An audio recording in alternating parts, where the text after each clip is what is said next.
Герасимовски најави дом за стари лица во општина Центар. Во програмата за втор градоначалнички мандат предвидува изголемување на еднократната парична помош од 2500 на 5000 денари за пензионерите.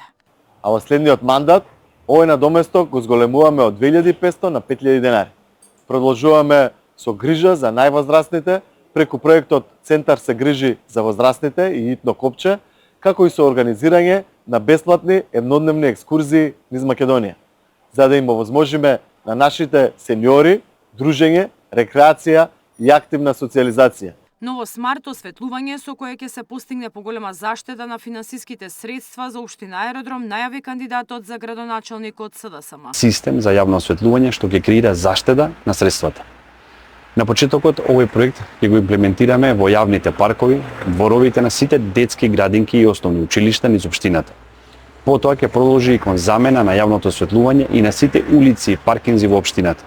Овој проект ќе овозможи енергетска ефикасност и заштеда на финансиските средства. Плоштад Феникс како символ на нова надеж и иднина во општина Центар, најавува кандидатот од ЗНАМ.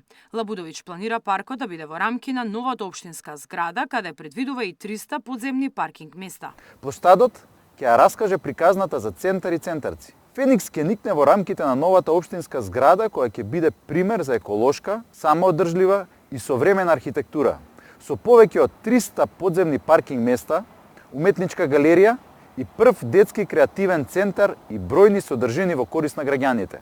Програма за активно и здраво старење најави кандидатот за градоначалник на општина Карпош од ВМРО ДПМН.